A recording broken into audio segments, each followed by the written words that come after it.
स्वर्ग में आराधना वचन को सुनकर और समझ से प्रार्थना करने की जो आशीष स्वर्गदूतों को मिली, वही हम सबको भी परमेश्वर ने दी है। कोई चाहे अच्छा गाने वाला ना हो, वो भी संगीत का आनंद उठा सकता है। हमारा सच्चे मन और सोल से प्रार्थना करना परमेश्वर को आनंद देता है। एलिजा नबी ने अपनी पहचान ही परमेश्वर के सामने रहने वाले की बना ली, और यही हम सब विश्वासी भी कह सकते हैं, क्योंकि पवित्र आत्मा परमेश्वर हम सब में है। आज हम इस प्रकार परमेश्वर के सामने रहना और उनके साथ चलने के बारे में बात करेंगे। शुरू करते हैं परमेश्वर के वचन से। परमेश्वर का वचन हमने भजन संहिता 119 उसकी पहली 3 आयत से लिया है। यहाँ इस प्रकार लिखा है, क्या ही धन्य है वे जो चाल के खरे हैं और यहोवा की व्यवस्था पर चलते हैं। क्या ही धन्य है वे जो उसकी चेतावनियों को मानते हैं और पूर्ण मन से उसके पास आते हैं।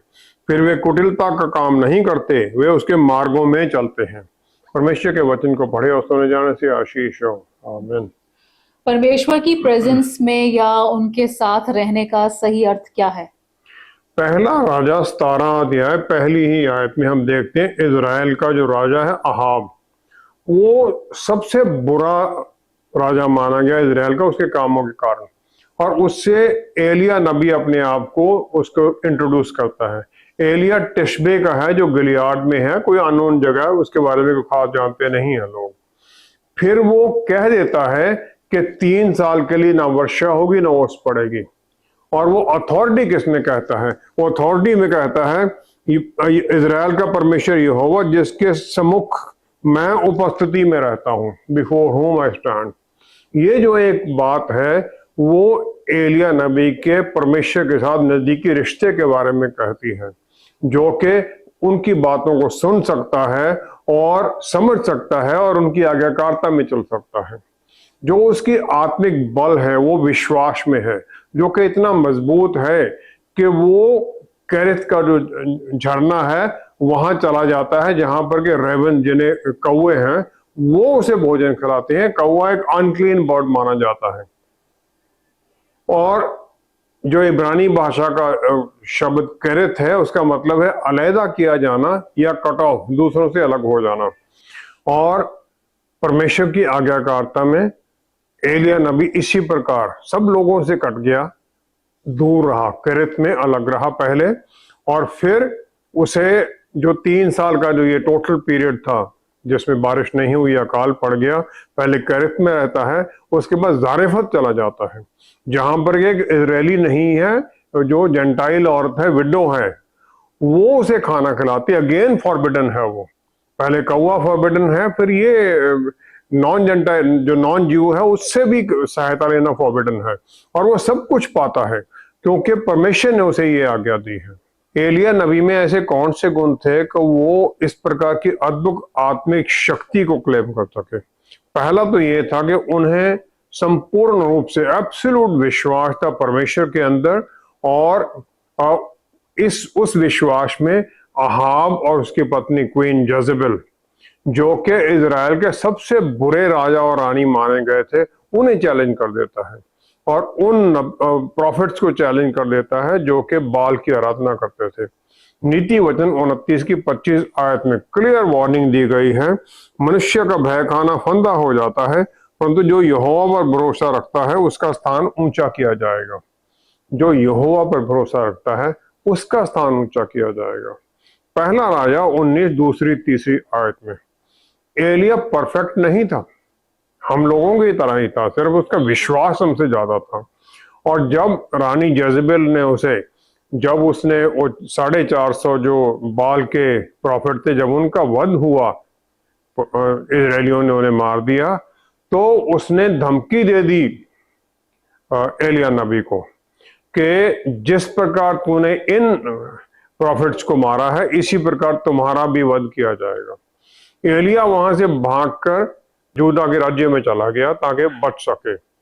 हम भी जो विश्वासी हैं, हमारे अंदर भी पवित्र आत्मा परमेश्वर दिए गए हैं, हमें गाइड करने के लिए, सिखाने के लिए, अपने रास्ते और परमेश्वर के वचन के बारे में सिखाने के लिए।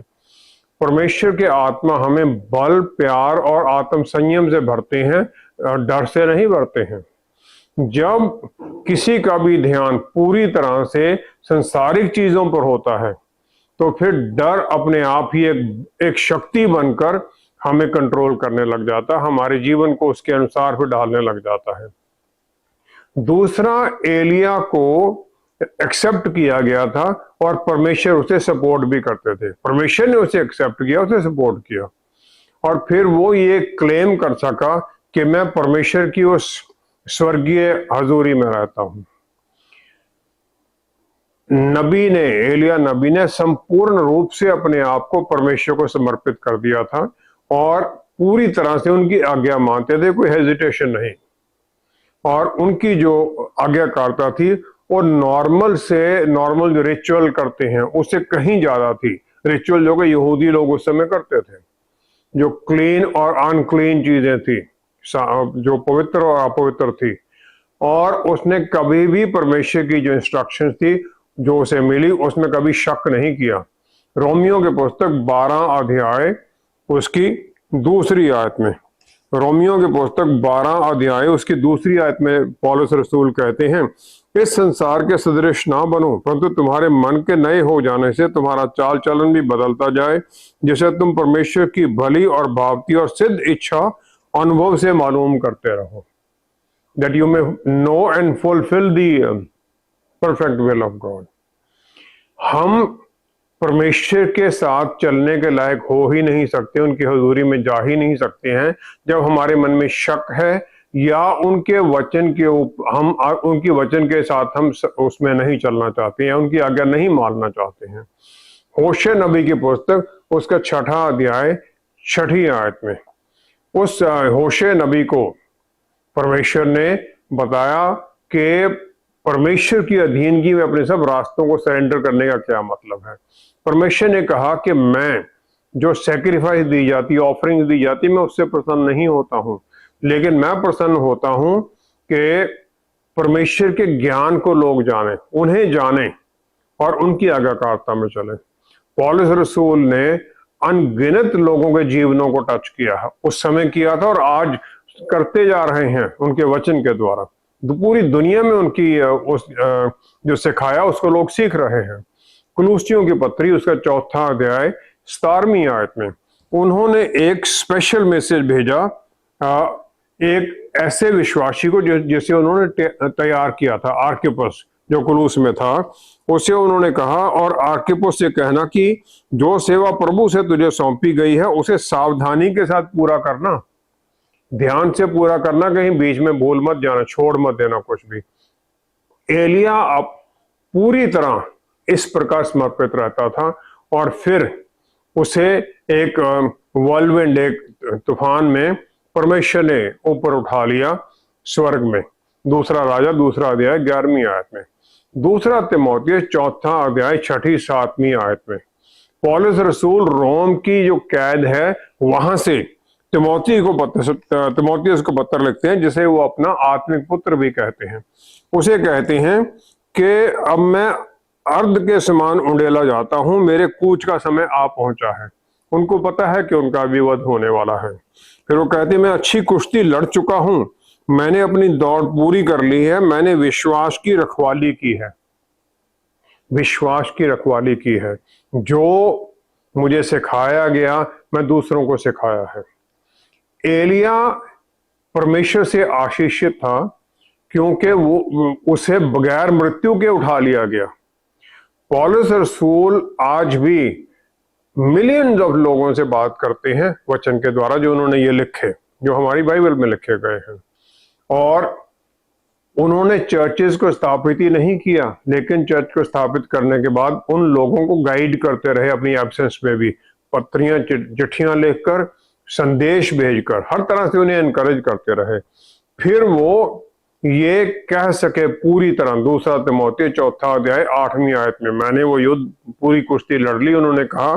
फिर आगे कहते हैं, भविष्य में मेरे लिए धर्म का वह मुकुट रखा हुआ है जिसे प्रभु जो धर्मी और न्यायी है मुझे उस दिन देगा।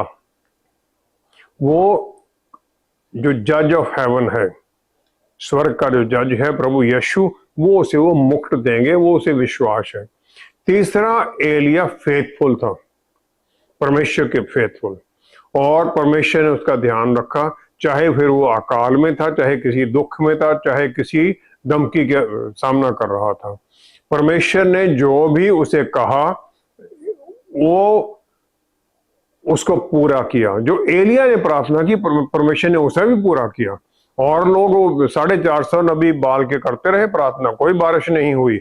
एलिया ने प्रार्थना की और बारिश हो गई। एलिया ने पहले कहा अकाल होगा, बारिश नहीं होगी, तो नहीं हुई। परमेश्वर की प्रेजेंस में रहना, तो फिर हम लोगों के लिए एक चैनल बन जाते हैं आशीष का, और उन्हें सही रास्तों पर चलने में सहायता करने वाले भी बन जाते हैं। भजन संहिता 74, भजन संहिता 74, उसकी पहली आयत में एसाफ है जो राइटर है, वो कहता है, हे परमेश्वर, तूने हमें क्यों सदा के लिए छोड़ दिया है? तेरी कोपाग्नि का धुआं तेरी चराई की भेड़ों के विरुद्ध क्यों उठ रहा है? आप क्यों हमसे क्रोधित हैं? परमेश्वर से वो कह देता है। एलिया विश्वास का जीवन रहा है धरती के ऊपर, और फिर उसे चुना गया प्रकाशित वाक्य 11 की 11-12 आयत में, दो जो गवाही देने के लिए उस समय आएंगे ट्रिबुलेशन के टाइम पर। फिर जैसे एसाफ ने कहा, एलिया को कभी ऐसा महसूस नहीं हुआ कि उसे छोड़ दिया गया है। इजरायली लोगों को परमेश्वर ने छोड़ा, और फिर एलिया जब वो दोबारा आएंगे, दो विटनेस हैं, उसमें मूसा का नाम भी लिया जाता है, एनोक का भी कहा जाता है, लेकिन मैं मानता हूं मूसा होंगे उसमें। तो वो जो बॉटमलेस पिट से जो बीस्ट आता है, जो पशु जो अथाह कुंड में से निकलेगा, वो उसका सामना करेंगे। उन्हें मार दिया जाएगा, फिर दोबारा उन्हें जीवित किया जाएगा, और फिर वो सुनेंगे परमेश्वर की बात, यहां ऊपर आओ, और फिर उन्हें दोबारा स्वर्ग में उठा लिया जाएगा। और फिर मत्ती 25 की 23 आयत में जो प्रभु यीशु ने कहा, उन सेवकों को जो अच्छा काम करते हैं, आज्ञाकारिता में चलते हैं, प्रभु यीशु ने अपने उन सेवकों को कह दिया 23 आयत में, अच्छे और विश्वसनीय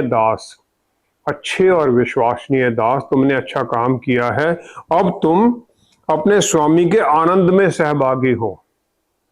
जो परमेश्वर की इस प्रकार आज्ञाकारिता में चलते हैं, पूरी तरह सबमिशन में रहते हैं, तो उनकी इच्छा में चलते हैं, इस प्रकार आशीष पाते हैं धरती के ऊपर, और स्वर्ग में उठाए जाते हैं महिमा में।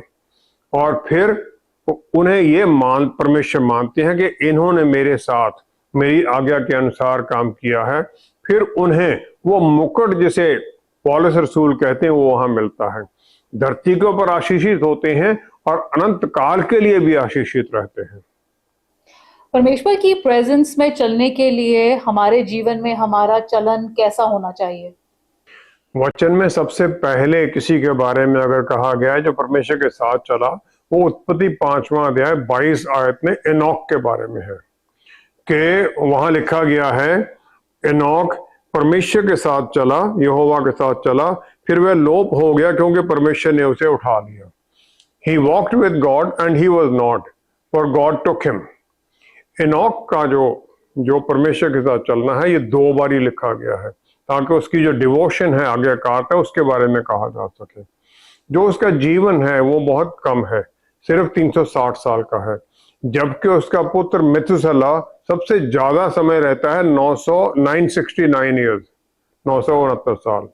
राशि जो एक यहूदी संत है जो कमेंट्री लिखता है, उसने ये कहा कि एनोक जो कि है तो धर्मी था, लेकिन क्योंकि वो चारों तरफ पाप से घिरा हुआ था, तो परमेश्वर ने उसे उसकी मृत्यु के समय से पहले उठा लिया, ताकि कहीं वो पाप में गिर ना जाए। परमेश्वर आदम और ईव के पास अदन बाग में आते हैं हर दिन शाम को, और ये उनका परमेश्वर के साथ चलन है। उत्पत्ति 3 की 8 आयत में हम देखते हैं। परमेश्वर के साथ चलना इस प्रकार एक नजदीकी और सीधा रिश्ता है, नजदीकी का रिश्ता है, और उसका ये एक उदाहरण है जो कि मॉरली और राइटियस दोनों तरह से परफेक्शन में है, और जो फिर इस प्रकार हमारे जीवन में भी दिखाई देता है। और ये जो नजदीकी के रिश्ते की जरूरत है, ये परमेश्वर ने अपने नबी, अपने प्रॉफिट माइका के द्वारा भी यही कह दी। मीका 6 अध्याय उसकी 8वीं आयत में हम देखते हैं। मीका 6 अध्याय 8वीं आयत में लिखा है, हे मनुष्य, वह तुझे बता चुका है कि अच्छा क्या है, और यहोवा तुझसे इसे छोड़ और क्या चाहता है कि तू न्याय से काम करे और कृपा से प्रीति रखे और अपने परमेश्वर के साथ नम्रता से चले, उसके साथ ह्यूमिलिटी में, to walk with God in humility. जब हम परमेश्वर के साथ नजदीकी में होते हैं तब हम उन्हें जानते हैं, उन्हें समझते हैं, उनकी इच्छाओं को समझने लग जाते हैं, उनकी जो हमारे लिए प्लान है हम उसे जानने लग जाते हैं और अपने आप को उस प्लान के अनुसार दयालु, प्यार करने वाले और क्षमा करने वाले परमेश्वर के अनुरूप बनने लग जाते हैं।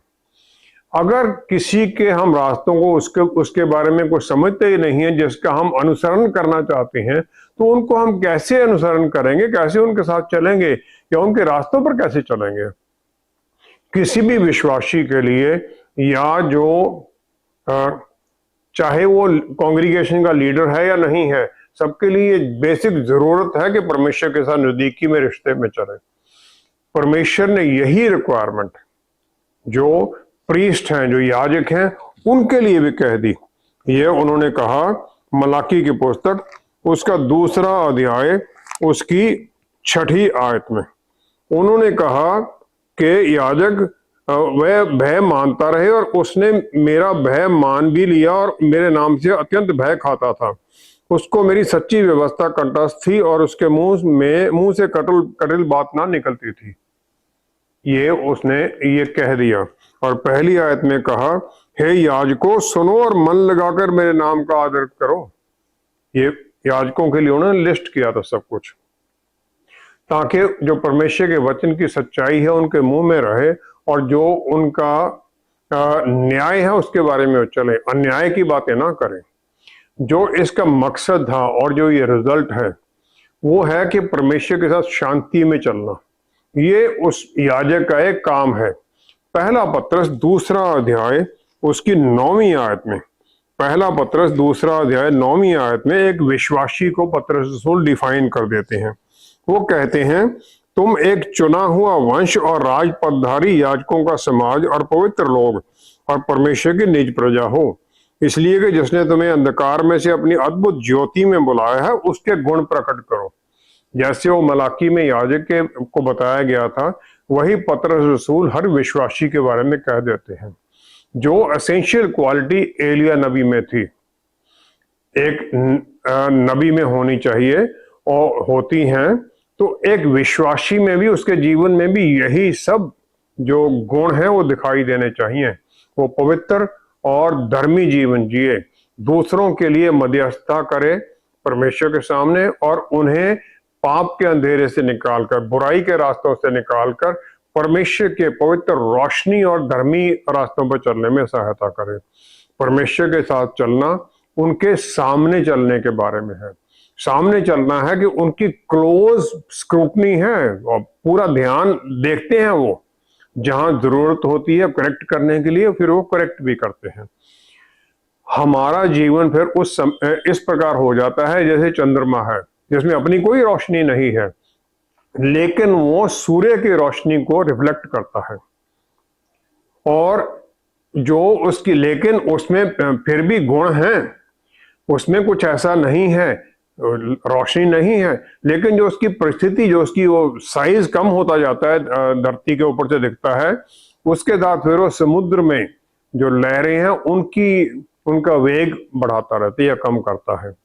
परमेश्वर के सामने जो हमारा चलना है हमारे जीवन में इसी प्रकार बदलाव लाता है और दूसरों के जीवन में हमारे जीवन के द्वारा बदलाव लाता है, क्योंकि एसेंशियली हम, प्रभु यीशु ने कहा, तुम इस धरती का नमक हो।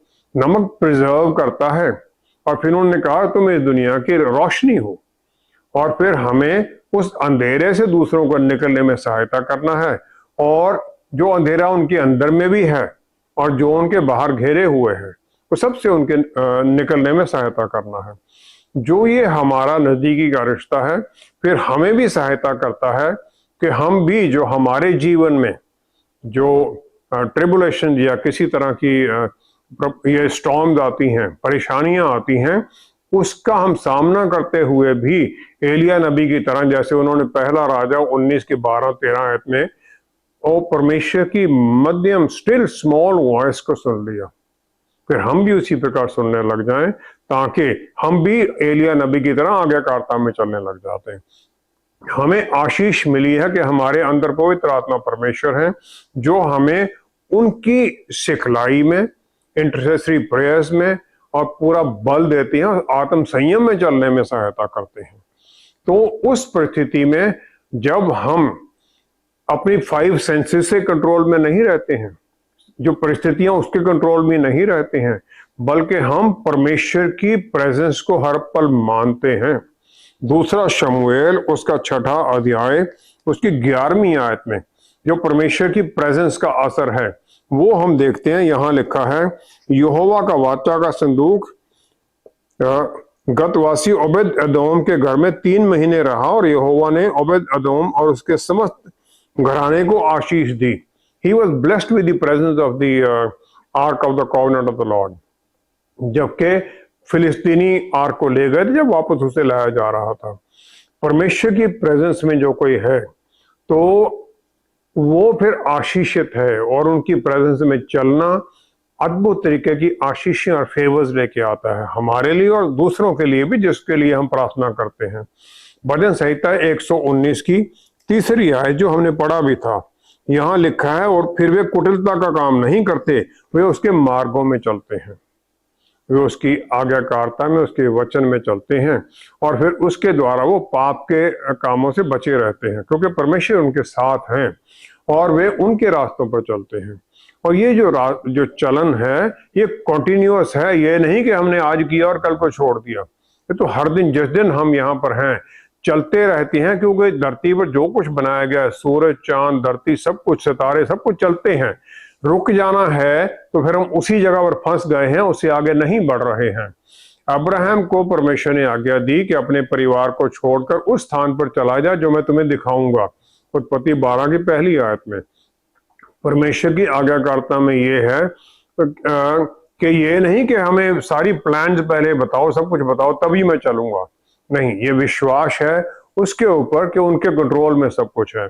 प्रभु यीशु ने लूका 5 के 27 में जो चेले थे उन्हें बोला मेरे पीछे हो लो, लेकिन उनकी मिनिस्ट्री के दौरान वो लोग और आज भी हम लोग प्रभु यीशु को बोलते हैं आप हमारे पीछे हो लो, जो हम प्रार्थना कर रहे हैं इसका उत्तर दो। परमेश्वर ने हमें अपने अक्सर रूप में बनाया और हम हमेशा कोशिश करते हैं परमेश्वर को अपने अक्सर रूप में डालने के लिए, ताकि हम उन्हें कंट्रोल कर सकें। परमेश्वर कंट्रोल नहीं हो सकते हैं। और अब्राहम को क्योंकि उसने आज्ञाकारिता की, इसीलिए उसे विश्वास का जन कहा गया।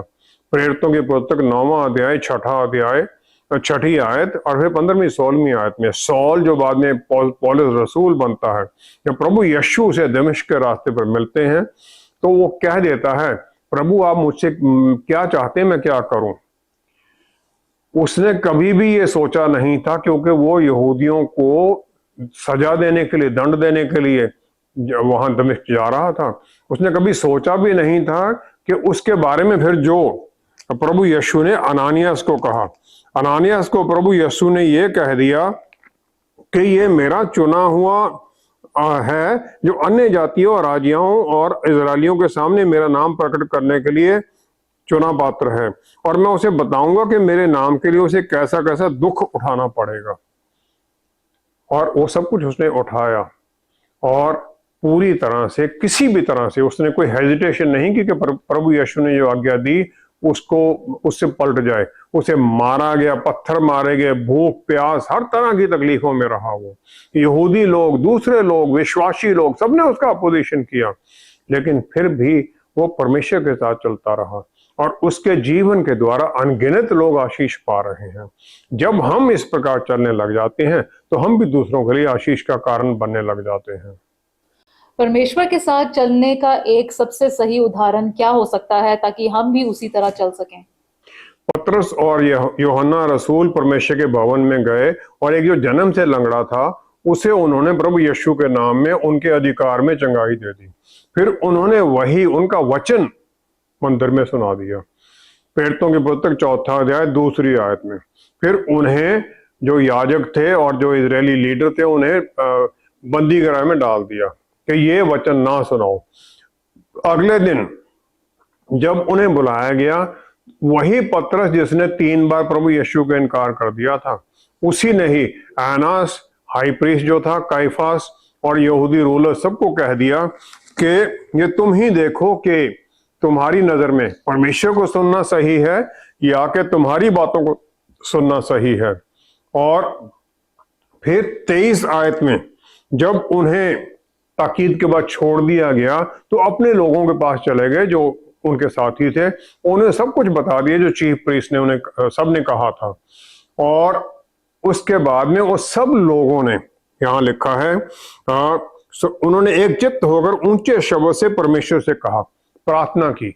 इसी परिस्थिति में हम प्रार्थना क्या करेंगे?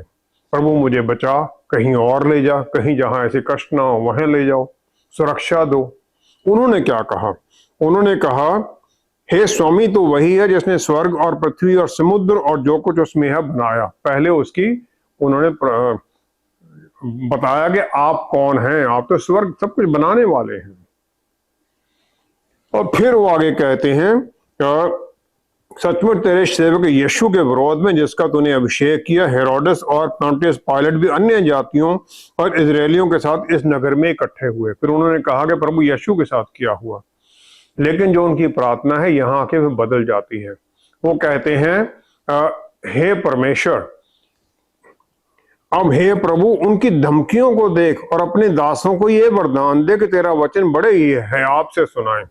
ये नहीं कहते कि हमें कहीं और ले जा, वो ये कहते हैं कि हमें आशीष दे, बल दे कि हम इस प्रकार वचन को सुनाने वाले हों। उन्होंने परमेश्वर की इच्छा और जो उसको पूरी तरह कह दिया, जो यशायाह 53 की 10 में कहा गया है कि परमेश्वर को ये भाया कि अपने पुत्र को कष्ट दिया जाए।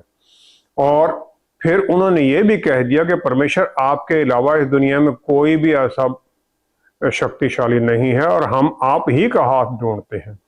और फिर जो 31 आयत में उनके जो परमेश्वर जो उनकी प्रार्थना का उत्तर भी मिल गया। जब ये प्रार्थना कर चुके तो वह स्थान जहां वे इकट्ठे थे हिल गया और वे सब पवित्र आत्मा से परिपूर्ण हो गए और परमेश्वर का वचन है आपसे सुनाते रहे। अब जब हम इस प्रकार आज्ञाकारिता में चलते हैं तो फिर हमारे जीवन में इस प्रकार प्रार्थनाओं का उत्तर भी मिलता है, हमें बल भी मिलता है, हमें डायरेक्शंस भी मिलती हैं और फिर हमें परमेश्वर रास्ता भी दिखा देते हैं कि हम परमेश्वर के वचन को दूसरों को सुनाने वाले बने। दूसरों को जीवन में भी फिर हम उनकी परिस्थितियों में भी हम फिर बदलाव डालने वाले बन जाते हैं, ताकि परमेश्वर का जो सही हमारे जीवन के लिए जो पर्पज उनकी प्लान है वो पूरी हो सके। आइए हम प्रार्थना करें। पिता परमेश्वर, क्या ही धन्य है आपके, आपने प्रभु यीशु के द्वारा हमें हर तरह की आशीषें दी और हमारे अंदर हमारे साथ पवित्र आत्मा परमेश्वर दे दिए ताकि हमें वो गाइड करें, सब कुछ सिखाएं और आपके रास्तों पर चलने वाले बनाएं। पवित्र आत्मा परमेश्वर, हम सब जो जुड़े हुए हैं आशीष दीजिए, हमें बल दीजिए कि हम वचन के अनुसार आपको जाने, पिता परमेश्वर को जाने, प्रभु यीशु को जाने और फिर उस वचन के अनुसार उनके रास्तों पर उनके साथ चलने वाले बने, ताकि हमारे जीवनों के द्वारा दूसरे लोग भी रोशनी पाएं, आशीष पाएं और आपकी महिमा करें, आपके साथ जुड़े, अपना जीवन समर्पण करें। पिता परमेश्वर सब कुछ प्रभु यीशु के पवित्र नाम में मांगते हैं, आमीन आमीन। यूहन्ना रसूल लास्ट सपर में प्रभु यीशु की छाती की ओर झुक कर बैठे थे क्योंकि उन्हें प्रभु की बातें समझ आने लगी थी। उनका रिश्ता प्रभु के साथ सच्चे मन से था और फिर उन्हें ही प्रभु ने सलीब से अपनी माता मरियम की जिम्मेवारी दी। जब हम इस प्रकार उनके प्यार में चलते हैं तो आज्ञाकारिता भी मन से होती है, किसी बोझ से नहीं। बस यही उनके साथ चलने वालों के चिन्ह हैं जो हमें अपने जीवन में देखने हैं। Thank you so much for watching. See you next time. Stay blessed. Shalom.